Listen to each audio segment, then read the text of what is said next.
how do countries become wealthy? There's generally 3 or 4 pathways which you have. And that third option really is the only option that is viable for virtually all African countries. Remi, thank you. Welcome. Since I've discovered you, it's just been so nice. And you might think I'm stalking you on Twitter because I'm always like reposting for those in the back, but I feel like people should hear everything you have to say. And of course, but when I found out that you were going to have a book out, I could not wait. I pre-ordered it and then I received it and I read it in one sitting. It was just really, really great. Because, Remi, your book was, for me, it was so intuitive, but it was so great that you took the time to put all the numbers and this research to back it up. But before we go into any of this, I would like for Remi to tell us who you are, because I know you, but our audience needs to know more. Thank you. So I was born to a Nigerian father and a Polish mother in Nigeria. I grew up in Nigeria. I went to primary and secondary school in Nigeria. And so my formative years were spent in Nigeria.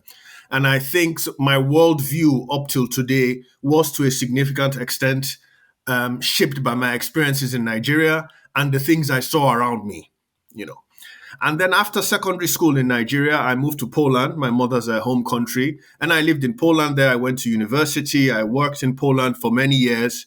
And Poland was where I first came into contact really with this whole race issue, and had to start thinking deeply about it because I pretty much had no choice because I lived in Poland, got there in the late 90s. And there was sort of crude racism there, people calling you names on the street and things like that. That level of racism there. This was before Poland had even joined the EU. And so me and my friends, from the African community, there's tiny African community, most of us students, we talked about, these things a lot. And always sort of, asking ourselves, where does this come from? Why do these people feel that, they can talk to us like this? Why do they feel that they're better than us and things like that? And so I started thinking about the whole race issue there. And then in 2015, I moved to the UK. So the UK is a very different country from, both Poland and Nigeria. And the UK is the first multiracial country I've lived in. So Nigeria is obviously practically everybody's black. Poland, practically everybody's white. And the UK is the first multiracial country I've lived in. And definitely, I'd say the most tolerant country I'd lived in with regards to people being used to seeing people of various skin colors and various skin shades here. So here, it's not a big deal. People have been seeing all kinds of people from all parts of the world here for donkey years. So unlike Poland, there's that difference. And of course, here, the whole race debate is big. People talk about it a lot. And so I started listening to what people were saying about it here. And some of the things I agreed with, some of the things I disagreed with strongly. And then I started also trying to contribute my own little bit to the discussion around here. And that's how I started, writing about race issues here also. And right now, Remi, you're also a professor at the same time right now, right? So I'm a lecturer, a politics lecturer at the University of York. And so, yes, so I lecture also. One of the key modules I lecture is on a module titled Africa and International Politics, where I talk about the relationship between various African states and Africa as a continent and the rest of the world, essentially. What's the position in the international system? Why does it resemble the way it resembles? And what potentially are the ways forward that are being proposed out there? And that's something I'm really happy to be able to teach here because I can interact with young students. And so I have, I see, 19, 20-year-old British students and students from other Western countries and from various parts of the world, Chinese students I have also, in my groups. And I see, the way they think about Africa and African countries, what their mindset is, what they think the problems are, where they think the problems came from, and what they think the potential solutions are. And it's always interesting for me to observe that. Let's go into that. Let's dive into that because I think this is very important. And let's talk about our fellow Africans. And if you feel like we should separate the way our fellow Africans who are still in the motherland think versus the way Africans who are in the diaspora think, if you think we need to make that distinction, by all means, let's do it. But for now, I tend to feel that this is something that I got really sad about because I felt like whether we have left the continent, whether we're in the diaspora or we are still more or less, living back home and have more or less all the time being back home, I have found that we tend to still be thinking the same way, meaning that I would have expected better from those of us who have gotten an opportunity to go elsewhere and see elsewhere how things are working. But going back to that, and when you're saying it was very interesting for me to observe the way they think, please take me into what you have observed. What are you seeing our fellow Africans, thinking is the reason why the status of Blackness is where it is? What have you found? And again, compartmentalize anything you think needs to be put into different buckets. So I think there's a clear difference between what those who were brought up here in the West or came to the West at a very young age think about the reasons for where Africa is today, generally speaking, and those who were brought up in Africa and have just come here or came here at an adult age. There's a very big difference in how they think and also in what they are ready to say on the race issue. Now, generally speaking, those who were brought up here think along similar lines to their white British colleagues around what the problems of Africa are. So generally speaking, obviously, where have they learned about Africa? Either perhaps a little that was said at home. And generally, their mindset is that Africa is where it is today, which is not in a generally good place, because of colonialism, because of slavery, and that most, if not all, of the problems facing African states today are directly traceable to what they would call structures inherited from the colonial period. That's the people who were brought here at a young age. That's the people who were brought up here in the West, whether they are white or black or brown. That would generally be their view. And plus that, they will add that the other structures they will mention, present-day structures, will be the general, what they would call, neoliberal institutions, World Bank, IMF, those kinds of institutions. They would say those also are the institutions that are in the present day almost continuing sort of the imperialist legacies of keeping African states down and keeping African states poor. So they generally intuit, they generally sort of have that feeling that there are more or less conscious efforts going on to keep African states poor. Okay, that there are more or less conscious efforts going on to keep African states poor. And this is sort of the general view of those born here or brought up here. Now, African students who, for instance, have just come here, who went to secondary school, for instance, in Nigeria or in Kenya, and have just come here to study at university, have, of course, a very different view on that. So they would have been brought up there. They would have seen the kinds of things which their governments do on the ground, the corruption and all those negative things which we talk about all the time on the continent with regards to how power is exercised and how African governments behave on the ground. So they obviously will hold slightly different views or even quite strongly different views. However, this doesn't mean that they will express those views openly where their fellow white peers are in the classroom, you see. Because our problem really, and it stems, of course, from a certain reality, is that we generally have that feeling that, look, these white people, they look down on us. They generally speaking think they're better than us. They think they're more advanced than us, more civilized than us, more developed than us and all that. And this is a feeling that is shared by Black people, generally speaking, all across the world and across social strata. And so the idea is that, look, since we know that these people look down on us, then obviously when we speak to them or when we speak where they're within the room, we have to be careful what we say, not to perpetuate that situation of them looking down on us. So this means we should generally edit what we say. We should doctor it. So, okay, perhaps we should not speak that much about corruption that may be going on in African governments or about some of the other dysfunctional elements down the ground. Let's not say that because, if we talk about that too much, it's not going to help us. It's just going to make these people look down on us more. So people will say, oh, so we should try and speak maybe about some of the positive aspects. And there's, of course, a lot of logic to that. And I, generally speaking, agree with that. One of the worst effects of colonialism really are those mental shackles that a lot of us are still under, in the sense of, that complex, that idea that, look, there are certain things we can't say because we know how these people look at us. And so let's not say this. We can say this when it's just us in the room. And so, if it's just an African room, then people will say exactly what they think, but once there's that white person in the room, they start doctoring it. And so I understand where this comes from psychologically, but of course, in the long run, it's not really solving any problems. So that's the distinction I would say. So the Western, the African who was brought up here in the West will generally think along those Western lines, especially that kind of the more leftist, let's call it a narrative, which you hear, the Guardian, the BBC, etc. They will think along those lines. The Africans who grew up in an African country and they will think quite differently. If I sit with them, if you sit with them one-on-one. But if there's white people in the room, edit what they say also for those Yeah. reasons which Yeah. I gave you.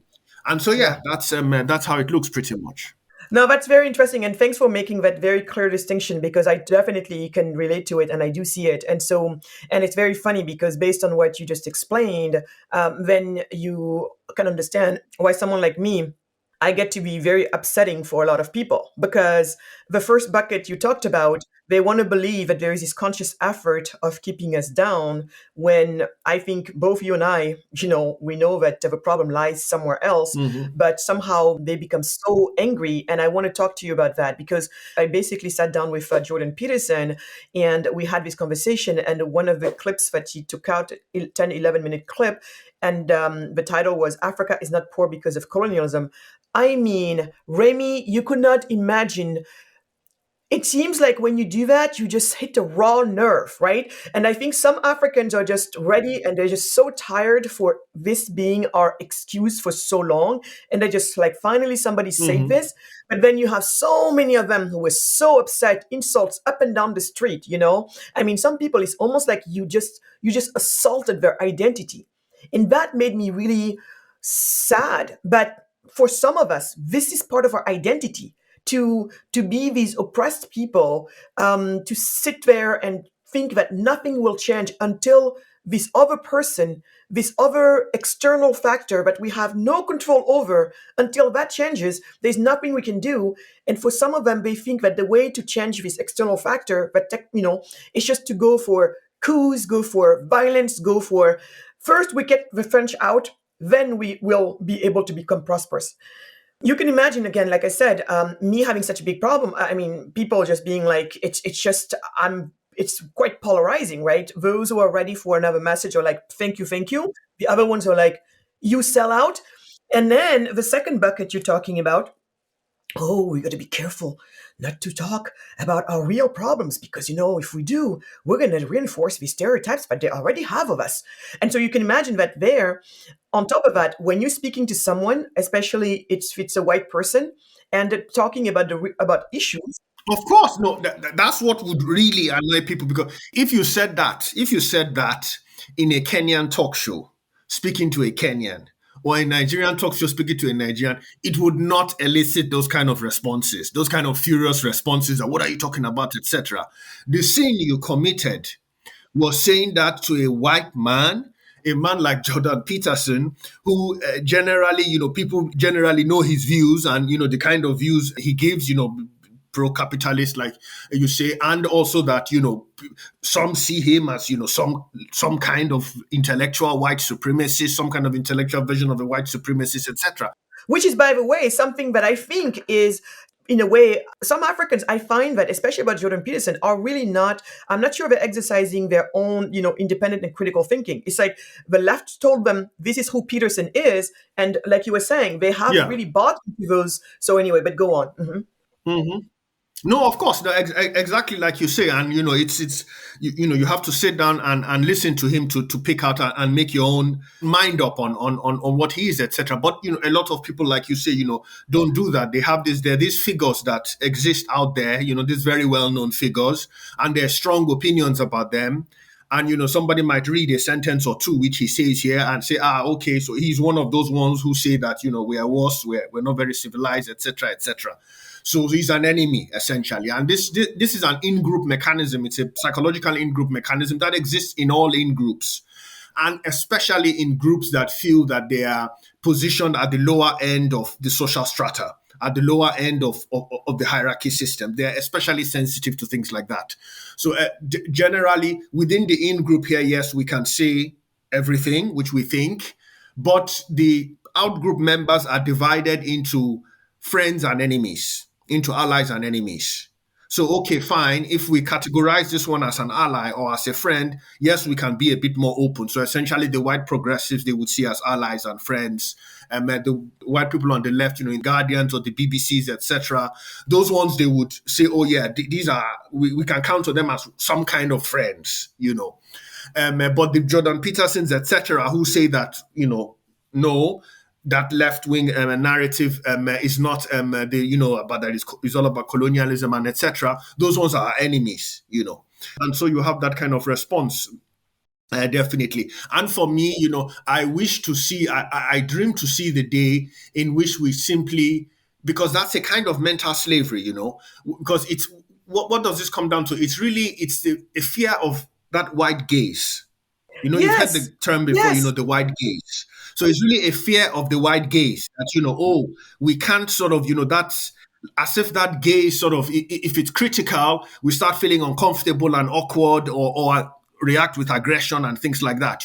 But we should be able to withstand that gaze, look anybody in the eye, including the Jordan Peterson or any white man, and say, yeah, fine, we may be poorer today, our countries may not be as economically developed as yours, etc., etc. So what? That doesn't make us worse human beings. We have brains too. We know how to do things too, and one day we will get there, etc. We don't have to be worried about what you think of us. Yes. My dream would be to see, the day when actually, as Africans, we, in a good way, I mean this in a good way, don't really care what others think about us, because Thank that's you. that's confidence. Confidence is Thank when you you. don't really care. And I don't mean it in a negative way that you say, oh, I don't care, etc. I'm not talking about that. But just that kind of positive, I don't really care what you think about me and what you people say about me. I'm doing my thing and that's it. When you get to that place, that's a place of confidence. That's a place in which, you can face anybody. And freedom. That's freedom. That's the freedom, because the white people, they don't care really what we think about them in a lot of aspects. There's of course that whole guilt discussion and all that. That's moral aspect. Morally, yes, but that's a different thing we can talk about. But when it comes to sort of what is written, the average white Brit or the average white French person, they don't care what Kenyan media writes about them, or what Zambian intellectuals are saying about them, or what Nigerian intellectuals are saying about them. They don't care, because they are confident in their achievements. You see, that's what it really comes down to. Yeah, that's right. And I mean, so well said, Remy. And for me, but when you're doing that, you're just telling me that basically right there, you are reproducing, and you basically are telling me you accepted the hierarchy. Because how come then the other people don't care Hmm. about what you think, but you care about everything they think? And the other thing that drives me crazy is when you have these people, like especially in the first group that you talked about, the Africans who wake up in the morning thinking that there is a conscious effort to dump on them, and go to bed thinking that there is a conscious effort to dump on them. They think basically, and this is what is so interesting to me, in their minds, the white people are always out there thinking about us. When I want to tell them, come to America, most Americans have no idea, couldn't name you two Yeah, African nations, couldn't place yeah. most African nations on the map. Do they think about you? No. Most of the time, they could care less. I don't care what you say. Sadly, Exactly. And so, but us to be like, so Remy, I think my question to you, oh, and by the way, on the care part, that's another thing I wanted to say, because when you say, because for me that's true freedom, when you can just move along and do what you need to do. I have a couple questions, but the next one I want to ask you is, Remy, can you walk us through why you think these two ways of thinking, where these two groups have landed, why is it's wrong, and why it stands in the way of progress for Africa. Why do you think the group who have been brought here earlier, at a young age, thinking that conscious efforts to keep Africans down and poor, that's their thinking. And then the other group, the ones who came here at an adult age, basically saying, hey, we gotta censor ourselves, we have to edit ourselves because we don't want to speak the real problems in fear of stereotype reinforcement. Can you walk us through as to why you believe these are really, really detrimental, ways of thinking, and why this is not going to help us get where we need to get to? So definitely, if adopting that perspective that there are, people out there who are consciously waking up in the morning thinking, how do I keep Africa down today? And how do I keep Africans down today? And the problem with that is that, one, that can lead to a sense of hopelessness. It can rob people of their sense of agency, that they're able, to change really anything. Because a lot of people do think that, as long as the IMF and the World Bank are there, and people attribute incredible powers to these institutions, which of course are quite powerful, but are nowhere near as powerful as a lot of people actually seem to think they are. It's a lot of people seem to think that really, the IMF sort of runs the global economy and decides, who is going to do well and who not. That's not the case. It's a powerful institution, but they don't run the global economy. But once people believe that there's higher forces out there, it breeds a fatalistic worldview. Just like, unfortunately, if you're talking about home and African societies, where people can attribute all negative things happening and anything happening to higher forces, that, it's God, that's God's decision. If I'm poor, well, that's because God has decided it like that. It breeds that kind of fatalism that, well, there's nothing I can do about that, really. And so in some African minds, it's because that's God's plan. And when God wants to help us, he will help us, and that's it. And in the other mindset, which is a very secularist mindset, of course, instead of God, you have the IMF, the World Bank, and powerful forces out there, human beings, powerful human beings, billionaires, and, some other powerful white people out there who are, coordinating things to make sure that, it's the same kind of mindset that there's nothing really we can do about it. So it breeds fatalism, it breeds a sense of hopelessness. It creates resentment towards those people, so that's definitely bad. Apart from that, it doesn't get at sort of the heart of the problem, because any of us who have spent time living in African countries, we know that, yes, definitely these global structures, of course, they exist. And of course, as I write in my book, it's not about whiteness, it's about wealth. There are huge wealth disparities that disadvantage us incredibly. And yes, some of them were established during the colonial period. There's no hiding that. There's no hiding the fact that Nigeria today is a country of over 200 million people, and our national budget is equivalent to $30 billion. Whereas Britain, which is a country with 3 times fewer people, has a national budget of $1.2 trillion. So we're talking about a country of 200 plus million people has a budget of $30 billion. That's its national budget. And then you have a country like Britain that has a budget of $1.2 trillion for 68 million people. So those are different financial universes. So these are things that exist out there. So that's one. And so we should definitely know that. However, having taken that into consideration, we do know that the same Nigeria that I'm telling you about that has a budget of 30 billion, Okonjo-Iweala, who's the head of the WTO now, when she was finance minister of Nigeria, she, did some investigations, and they came up with a figure that anything from $500 to $600 billion has been stolen from Nigeria since independence. And that's assumed to be a conservative figure by Nigerian politicians there, So there's that. And if that money hadn't been stolen and had been spent on Nigerian infrastructure, building schools, etc., we would be in a very different place today. So there's those of us who have been in Kenya, we know that is a huge problem. And corruption is even just one of the problems. The problem is, of course, generally speaking, even though it's a cliche, I know, but it does boil down to that, good governance, generally speaking, effective governance. Those are the problems, that our states are not run effectively.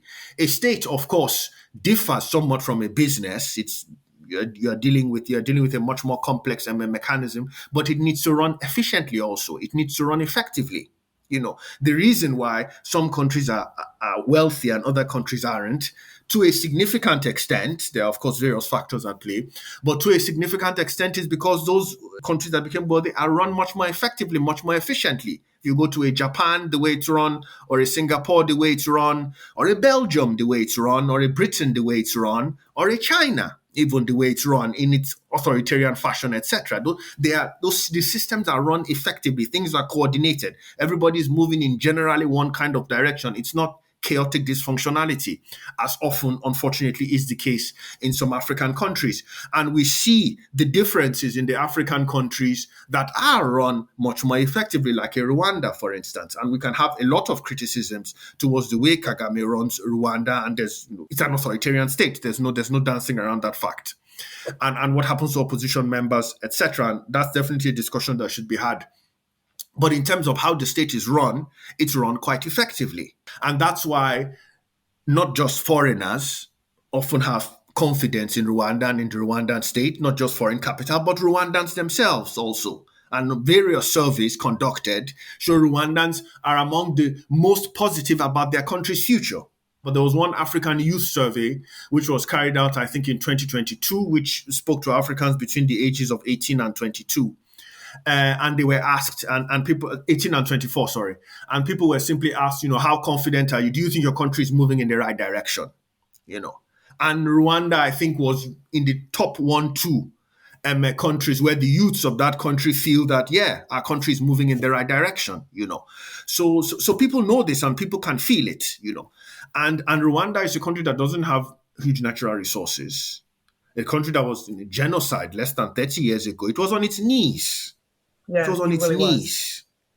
Yes, And today, its people have, confidence in their future. So these are things which, if they are put in place, and, the people there on the ground, they know about all this. All this is, this, like I say, unfortunately, we are often disingenuous in the way we talk about these things once we know there's a foreign audience listening, especially if there's a white audience listening. Because when I observe Nigerian Twitter, and what people are talking about in Nigeria when there's an election happening in Nigeria, it revolves around these issues we're talking about, that we need good governance, we need strong institutions, and we need to be able to get. So it's not like people don't know these things and, I'm saying something here that people don't know. People know it. The problem is us being, afraid of, in that international forum, saying these things openly, simply, how it is. And that doesn't help anyone at the end of the day. No, that doesn't that doesn't help anyone. And again, wasting our time caring about what other people care about. If there is a problem, the best way to solve a problem is to talk about it, and talk about it openly, because so that way we can collaborate around the issue. And we're not allowing ourselves that. And I find that what I find even worse is when we're among ourselves, where we speak about these things very openly, we're not very productive, because we're stuck in just complaining, and the minute you try to bring up solutions, then it goes back to, oh, well, but that's not going to happen because, like, they're going to complain about our governance or our leaders. And then when we start to talk about, solutions, even as to what could be done, then right away, oh, well, that's never going to happen because, the IMF, because, France, blah, blah, blah. They're going to, any one of these people who tries to do something will be killed by those people because, this huge conspiracy against us, right? So I have found that to be a problem. But I wanted to go back to the Rwanda situation, because I think to me, it's interesting, right? When we do the survey and we find that Rwanda is one of the top 2, where the people, especially the young people, are the most optimistic about the future. And I'm seeing it. I mean, literally, young Rwandans are going back home in droves, right? And it is true. I feel the excitement. I have been, dealing with Rwanda for a long, long time. Started going there maybe a decade ago or more, and just have been watching all of this. Because when I see the youth people who nobody forced when we did the surveys, unless you don't believe in surveys, but when a survey asks somebody and you find that the youth here is the most hopeful, because the whole Rwanda thing is so muddy. And this is what I find so sad, because Rwanda is a great example when it comes to economics and how they really have their act together. If you read the Rwanda Vision 2035 and 2050, they are so clear as to how by 2035 they get to middle income nation, and by 2050 they get to a prosperous nation, a rich nation. The only country in Africa, outside of Mauritius maybe, and the Seychelles, who, coming from where they came from, which is most of other African nations, frankly, saying, and the way we're going to get there, if you read their vision plan, it's black on white. What they're saying is the way we're going to get there is we're going to be the ones who offer the best business environment in the world. And this is something that they learned from Singapore. These are some of the things that I talk about all the time. When you talk about good governance, in a way, you include it more or less in there. But me, I'm almost like, I want us to be crystal clear on, if we only can do one thing right now, which can push all the other dominoes, I am really like, guys, let's try to focus on this economic freedom part. And that's what I have seen Kagame really put his finger on. And so for me, I'm just like, what I'm seeing is so many of our fellow Africans, we're looking at the one or two nations that are coming from very far away on the continent, yet moving ahead, and their youth, seems to be on board, seems very hopeful. So they're doing something right, but we don't allow ourselves to look at them as an example, because we bought into they're authoritarian. And I understand my Congolese friends are always on my back because they're like, Magatte, no, it's because they're stealing our resources. And the truth is, I can't judge any of what's going on over there. These type of issues are kind of deep. And also Kagame, when he says, you guys have no idea what's going on with the genocidaires, they're still out there. It's like in some places in Europe, I'm all for free speech, so that's just me. But I hear all the allegations and all the accusations. And my point here is not to refute which is true, which is not true, because some of this stuff is very complicated. But I think all of us Africans, need to also make up our own mind about Rwanda, and not necessarily, take our cues from what the West might say. I think it's a very complicated place. It's interesting. It's important to go to Rwanda, spend time with the people on the ground, and also underground, listen to what's going on, because and be able to take the baby out of the bathwater and not throw everything out together. And I feel like too often we do that, and then we miss what Rwanda is doing right, regardless of everything else that people bring up. And some of these questions, I'm not the most qualified to talk about it, but do I know that a nation that focuses on having a better business environment will thrive? I know that is true. And is he doing it? Yes, he's doing it. So would I then be shocked that his country is moving in the right direction and his youth feeling it to the point that among the most hopeful youth in the world and moving back home? Yeah. So that part I am very qualified to judge, and he's doing it. Then there's causality here. Definitely. For me, the absolute priority in every African nation is economic development, is wealth creation. That is our absolute priority. And so whatever political system is in place that is enabled to engender that is enabled to push that forward process and is acceptable to the citizens of that country, then that's that. That's that. And as you mentioned, the case of Singapore had its own pathway, its own leadership, definitely not what the West would describe as liberal, democratic, etc. Definitely. If you look at the Persian Gulf states, Kuwait, UAE, Oman, Qatar, all those other countries that are doing very well. Of course, they have a lot of oil, but apart from that, they have invested that money. Saudi Arabia, they've invested a lot of that money. They're doing very well, and they're creating incredible business environments there, and capital wants to go there, and they're obviously not liberal democracies. So, of course, that's definitely that. And for me, the absolute priority is that economic development at the end of the day, wealth creation.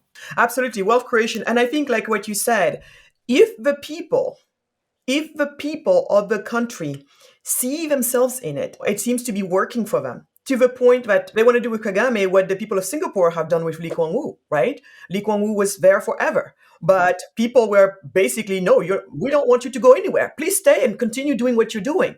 So this is where I also would like to stay. I'm very upset with my fellow Africans. I'm very careful when I say this because I don't want it to come across the wrong way. But I think we really missed the boat. We missed the mark. But I'm not surprised because we look at the wrong stuff. And the West, it's okay for them. There's a lot of things that the West has done right, and a lot of things that the West is, it also works for them because of how it has worked for them. And what I mean by this has to do with this emphasis on, democracy. It's fine. I mean, don't take me wrong. I appreciate the fact that, we have a more or less functioning democracy. But I think that the fact that they were exporting, making it almost sound as if democracy is the beginning and end of all, for a nation to thrive. And when you look at all other type of nations around the world, they get to pick more or less where they kind of fit into that, spectrum of going from the least, free to the most free, and in between you have variables, right? Us, I feel like one model has been sold to us. When I see how much we go after each other's throat because somebody maybe wants to do one more term, it shouldn't be about does somebody want to do 4 terms, 5 terms, or whatever, and then just base everything on that. So we're causing havoc in our nations based on a metric that I'm not sure is the most right of all metrics. If we talk about wealth creation, democracy, in a way, um, it has all of its perks, and given a choice, I prefer that people are free and do their thing. Don't take me wrong, but I do think that when I see, for example, what's happening to Rwanda, for example, and that's really Rwanda is who I'm talking about. He may or may not go for a 4th term, and all the stories that are being put into people's brains as to, you see, he's a bad guy because he's going to go for a 4th term. Are we doing that to Singapore per se? Because going back to what you said, as long as the people seem to be rallying behind him, who are we to say to them, well, you should not accept that? Who are we if the people are saying that? You know what I mean? So this is where I'm really so upset because we almost have drunken this Kool-Aid that democracy will bring us everything that we need. Is democracy a nice thing to have? Absolutely. But is it really what is going to get us where we need to get to between democracy and economic freedom, for example? Which one is most important? I would like to argue that you put economic freedom in place first, then people become prosperous. And once they become prosperous, actually, then they can really go as a middle class, being the strongest, the biggest class in a country, because now you're a rich nation. The middle class then can really be the one that decides what type of regime do we want? Do we want something that's more this, more that, less this, less that? They get to decide what they want. But people who are hungry, as most of our people are right now, no one really cares, starting with our own leaders, as to what type of regime they really want. So I don't know, Remy, I feel like I'm being a little bit muddy, but does it make sense to you? Do you agree, not agree, or can you help me here? Because maybe I'm not very clear. It does. And look, the simple response to what you just said is that we see right now growing frustration with the democracy as practiced in many African Mhm. states. As practiced. Yeah, as practiced. We hear about coups, like you say. Recently, Afrobarometer conducted surveys which shown that especially younger Africans are increasingly frustrated with the system, with the so-called often democratic systems in their countries, and are more open to other types of leadership now, more open to military dictatorships or to other kind of alternatives, simply out of frustration, not because they don't like the idea of democracy, because Exactly. surveys show clearly across 34 African countries that Afrobarometer usually surveys that anything from 68 to 70% on average believe democracy is the best system. That's what they would like to see. But there's a difference between the idea of democracy, the ideal of it, and what it actually delivers. Because at the end of the day, the democracy is a means to an end in most cases, especially in countries that are economically underdeveloped. What people want to see is the end. The end is an improvement in their living conditions, in their lives, them having enough money to take care of their children, educate their children, grow up in decent environments, and think about the future and be able to leave something for their children when they go. That's what most people are preoccupied with. That's the end they would like to reach. And Yes. democracy has been chosen in many African countries as the means to get to that end. And there's all sorts of good reasons for that. But one of the problems is that those democratic systems are not delivering, and that comes out clearly in surveys that people say yes, but they're not delivering. And in fact, they're often quote unquote so-called democracies. Even in Nigeria, where I grew up, elections are rigged. How can you talk about a democracy if your elections are rigged? What kind of election is that? Because the key idea of democracy is that the people get to choose who is in charge. They get to choose who is president, etc. So if it's not the people really getting to choose, but it's some elites there who do this, do that, rig here, rig there, bribe here, bribe there, and are put in place, that means the person there is not the people's choice. So that immediately negates the idea of the democracy there. So obviously there's all that going on there. To reiterate, to sort of definitely to agree with you, it's really about creating that economic environment for wealth creation to be possible. Look, how do countries become wealthy? There's Yeah. generally 3 or 4 pathways which you have. There's generally 3 or 4 pathways which you have. A, you have some incredible amount of natural resources, like say Saudi Arabia or a UAE or a Kuwait. So you have an incredible amount of natural resources, a relatively small population, and so the revenue which you get is really so much that you don't really need to do much. You can, make a few investments here. And as long as the money is not all stolen, you can generally provide for your people. And that's what the likes of the Qatar, Kuwait are able to do. Yeah. Very small amount of people. They could have been in the same situation, but look at what Iran has done. Yes, but the money is being frittered away. Exactly. Yeah. So Gabon could be like that. Equatorial Guinea could be like that. So that's one possibility. But for that, you need to have an incredible amount of the natural resources, a lot. So, like for example, Kuwait is I think 3 million people or something like that, and they export like 3 million barrels of crude oil a day. Nigeria is 200 plus million people, and we export less than 2 million barrels a day. So that's a completely different. That 2 million barrels we export a day, that's nothing for a population of 200 plus million. So just to sort of break this down. So one option is you have lots of natural resources, relatively small population. There's only maybe 2 or 3 African countries that have that kind of even potential. That's Equatorial Guinea, Gabon, etc. So that's one option. If you don't have that, so either you don't have huge natural resources, or you do, but the money is being frittered away, or you have natural resources, but a large population, and so it's not enough really to take care of things, then a second option you have is to be a trading country. So essentially, you establish your wealth through trade with others. Britain is a trading nation. Britain doesn't have huge natural resources. Of course, there's the whole, imperialism, etc. But essentially, it's a trading nation. Singapore, which you talked about, it's a trading nation.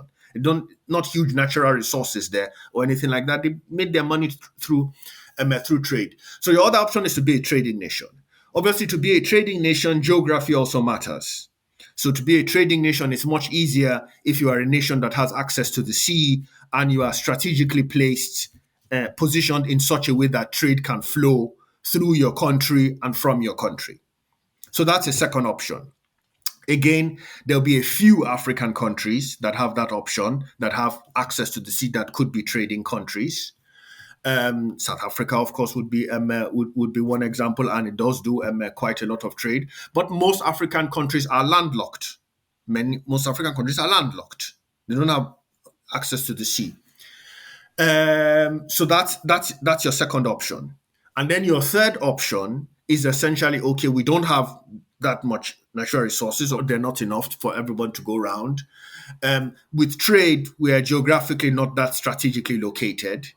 Then your only other option really is to create such a business environment that foreign capital will want to come, because we don't have capital. That's another problem which we have. We don't have capital, so we have to get it from somewhere. We need somebody to come into our countries and invest in them. And that third option is essentially the pathway Rwanda has taken. Yeah.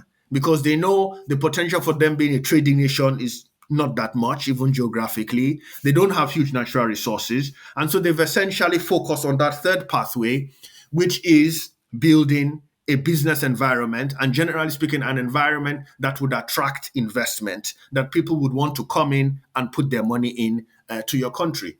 And that third option really is the only option that is viable and that is possible, and really the only pathway for virtually all African countries. For virtually all African countries, And so we don't really have a choice here. And really, I wish we would, countries would see really that we don't have a choice, really. That is what needs to be done.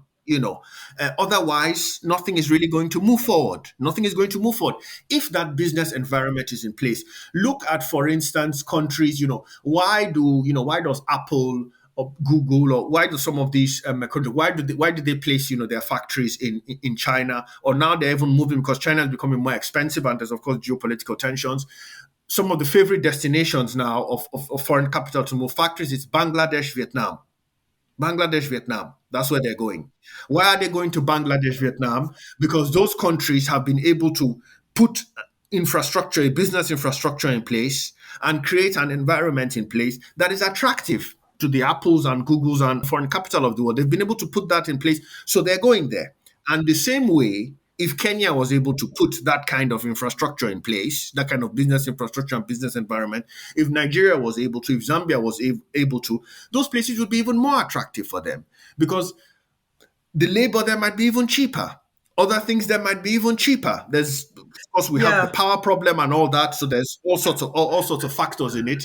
But bottom line is that if, for instance, the Nigerian government or the Kenyan government or the Zambian government was doing as much to create a business-friendly environment as the Vietnamese government, the Bangladeshi government, and a couple of other upcoming Asian countries that are under the radar now, that people don't talk about that much, but that are really making huge strides. If they were able to put the things those governments have put in place, capital would have a completely different attitude towards Africa today. It would have a completely different attitude. Capital needs to multiply. It needs to multiply. It doesn't just sit in one place and say, oh, yes, we're here now. And it needs to multiply. That's the whole logic of the system. So capital is always looking for places. Both talent and capital. Exactly. So it's looking for places to go to. It's looking for places to go to. It says, show me on the map where I can go. And, if you can guarantee me, or, to some extent, that I will make a 30%, 40%, 50% return, I'll go there. That's how the whole system functions. The big capitalists in US or in Britain or in Japan, and this is contrary to what people think, they would love to see African countries that are business friendly, where they think they Yes. can make money. They don't have to love Africans to want that. They don't have to, and we don't need them to. We don't need them to love us. We don't need them to love Africans. But if they see that, look, I can go to Zambia and make a good profit. I can go to Rwanda and make a good profit. I can go to Nigeria and make a good profit. Then they will go there. And then it's now up to us in those countries to make sure that it's not only them that make the profit if they come to our Exactly. countries, that we also get something from that profit. That again is up to our governments. This is so much music to my ears, because that place where we landed on the business environment is everything. But and then I would go back also to the ones you were bringing up about earlier, when you said the different scenarios in which a country can make it to success. And I would want to say that even nations that are natural resource rich, with small population, they can only rely on it for so long. You see, the reason why Dubai ended up where Dubai ended up within the UAE is because eventually Dubai realized we're going to have to diversify. We really need to diversify. We Mhm. can't put all of our eggs in one basket. You know what I mean? Because the natural resources is really not something that you can really rely on. Because what a couple things are going to happen to oil at some point. The technology is going to keep on improving. At some point, we're probably. I definitely see a world in which we're not going to be pumping oil from the ground anymore, right? It's going to be replaced by other technologies. You're seeing all of these scientifical, discoveries that are being made. It's just really rather amazing. So we're going to get to a place where at some point oil really, do we need it? But if you have based your whole economy on it, the day that starts to happen, what are you going to do? And so now is the time to start diversifying. And in order to diversify, you have to put in place a good business environment so all of that other type of economies start to happen. And that's what, in a way, prompted Dubai, the rulers of Dubai, that's what prompted to do what they did. They said, we cannot be relying on this oil thing for us for very long. We really should be thinking and thinking ahead. And and tomorrow is prepared today. And that's how Dubai embarked on this journey. And when they did that, Dubai too was more or less inspired by what Singapore has done. And they too said, we're going to have to focus on the business environment. The Dubai International Financial Center is another great example model, great example of that. So right now, Saudi Arabia still has huge reserves of oil, but Saudi Arabia better be smart and prepare their tomorrow. Oh, but they are definitely they are investing in innovation. And there's a whole city they want to build, a small city. I can't remember the name of it. There's King Abdullah City. Yeah, we visited King Abdullah City, and they're doing a few of them. So, but my point is, even them are starting to do that, and the rest of the UAE, whether it's Qatar or all of them, are starting to really think about a post-oil world, or at least diversifying and doing it right now. So my point is, even natural resource rich nations understand that you can't just be relying on the natural resources, because that's not going to help you, yeah, get ahead. Yeah, so even them are going back, are paying attention to the business environment.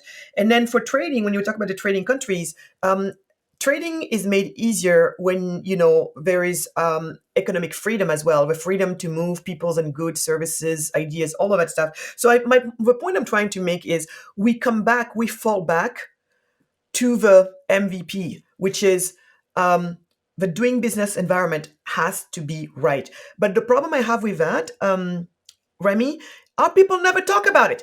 They never talk about that. Instead of talking about, we want to have really amazing and thriving business environment, show us that we are ranked among the best in the doing business index ranking, or on all of those indexes that measure how hard or easy it is to start a business. Show us that we are making progress on those rankings, because there's a direct correlation between how high you're up there and how wealthy your nation is. I never hear our people demand that. Instead, our youth is always there being like, democracy, democracy, democracy. You see why we're like crossing. Things are crossed over. And this is the big problem we have, where I'm here to say, focus on a business environment that's the best in the world. Then we're going to get the prosperity. Once we get the prosperity, that's when also the middle class gets to go and fight for more democracy, more whatever that your society wants in terms of governance. That's when you get the type of governance you want. But right now, if we can only accomplish one thing, knowing it's going to be the one domino that's going to help us with everything else, can we push for the domino of having the best business environment in the world? Can we have a business environment that's as good, if not better, than Singapore or Denmark? If we start talking like that, I promise you, we will get places. But right now, our youth is all over the place. They ask for everything except for that. And they're not even putting the right pressure on our leaders. When for them, all the pressure is, we need you just to be better leaders. I don't even know what better leaders means. We should not rely on better leaders. We should rely on strong institutions that are so strong that it doesn't matter if a leader is good or bad. There's not much they can do anyway, because the institutions are so strong, and that's all we should rely on, and not strong men. Remy, this is a fascinating conversation here. I love how in alignment we are, because it's so rare, making it so refreshing to be talking to someone like you, Remy. So I want to give you the honor of the last few minutes.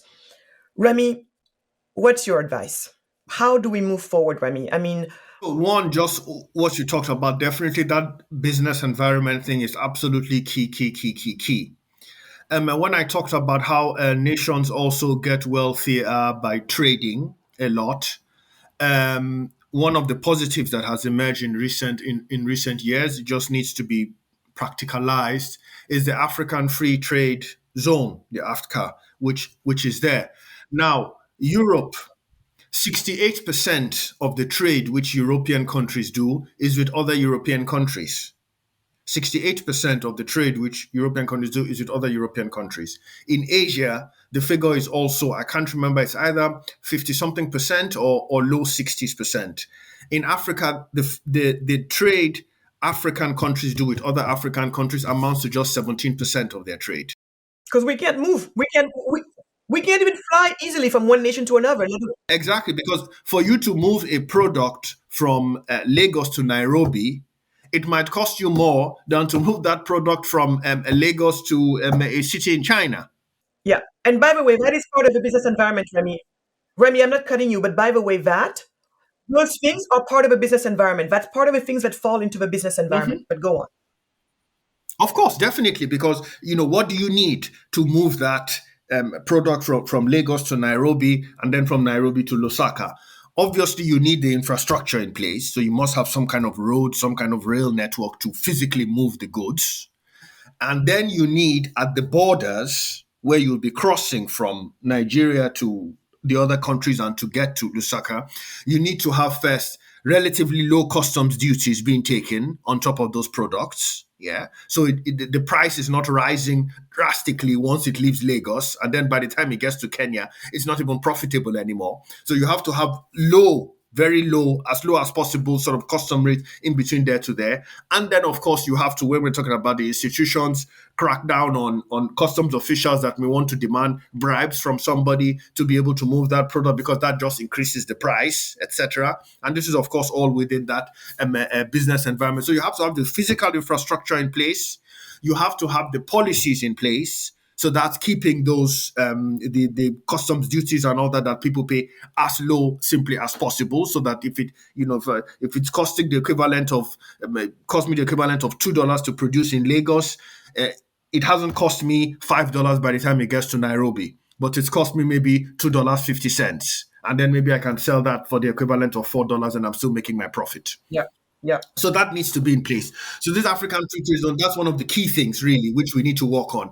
That if it can be practicalized really, and trade can be boosted within the continent, there's a lot of opportunities there. There's a lot of opportunities there. Because even though obviously we need huge amounts of capital, there is some money in circulation within the continent there. And there's a diaspora that is often quite well off. There's an African diaspora that is often quite well off outside the continent that would be very happy to invest their money in some kind of business if they felt that, oh, wow, I can invest in a business in Nigeria that's going to be selling something in Nairobi or in Lusaka, and is going to be making profits, and I'll be able to make returns of that. There are lots of Africans who are quite well off in the US, in Canada, in Britain, and in Western countries who would love to be able to invest actually there in Africa. The only reason they're not doing it is because they're worried about the risk factor and the business environment there, and all these other problems we talk about. That's the only reason why they're not doing it. But if those things were put in place, there'd be billions available in accessible capital just from the African diaspora. And the Indians did that very well when they implemented their reforms from the late 90s onwards.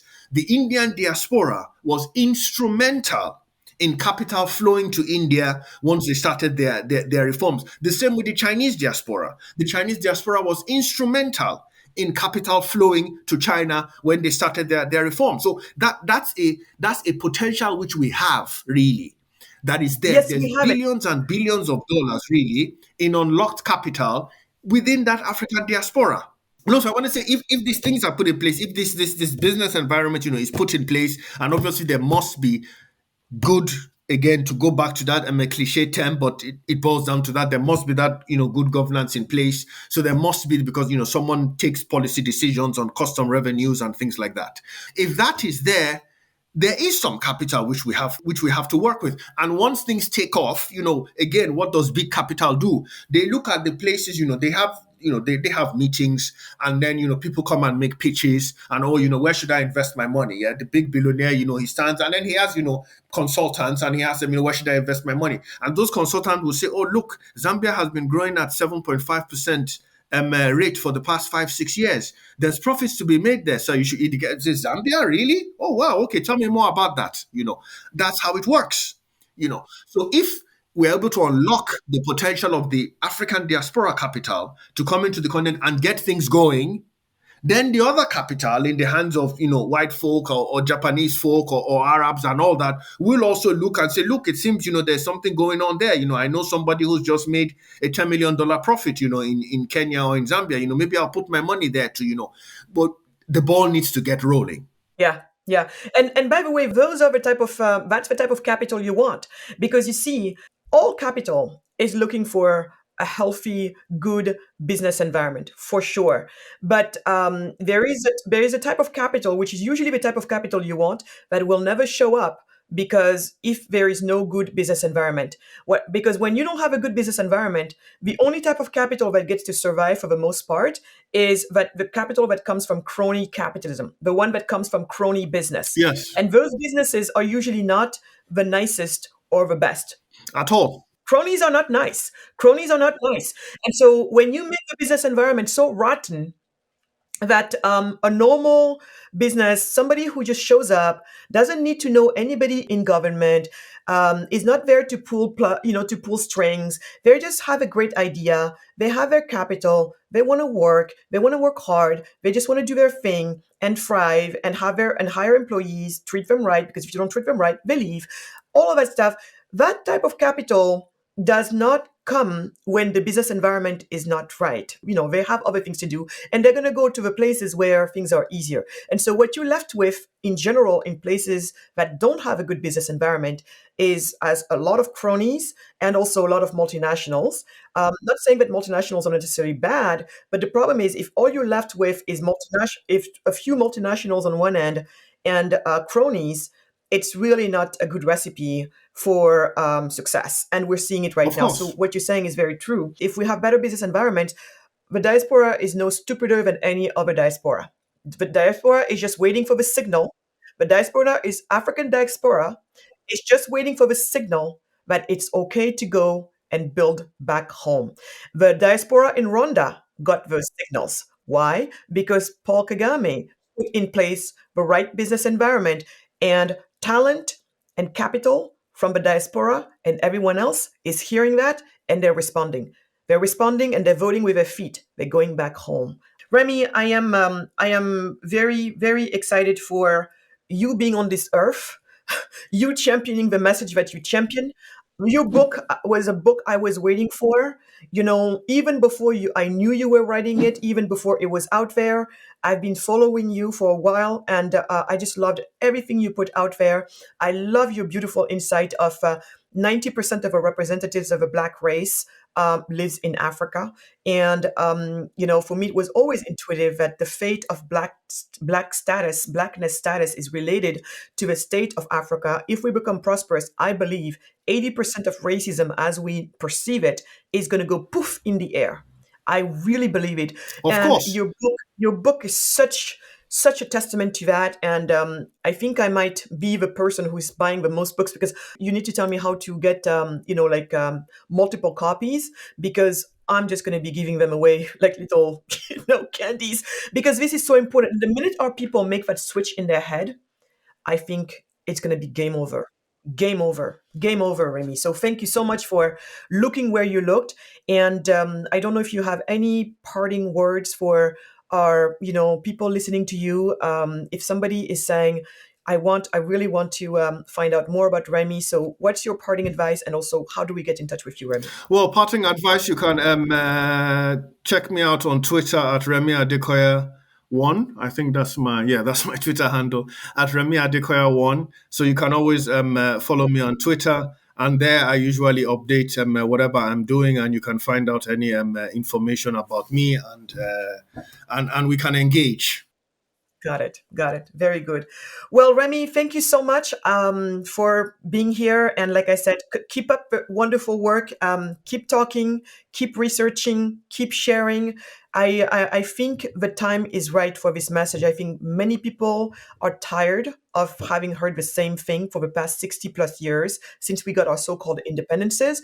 And I want to lean on the people who are ready for something different. And it's important that our voices are out there so that they know that they're not alone in the way they're thinking, because millions of people think the same way we do, but they have been completely washed over by what I call the prophets and entrepreneurs of hate, doom, and gloom. And those people have wasted our time for too long, and we've left them the field. Now we have to come back and really, put hope forward, but hope with a solid plan, because that's really what we have. There is a solid plan to prosperity, and we have all the reasons in the world to be hopeful.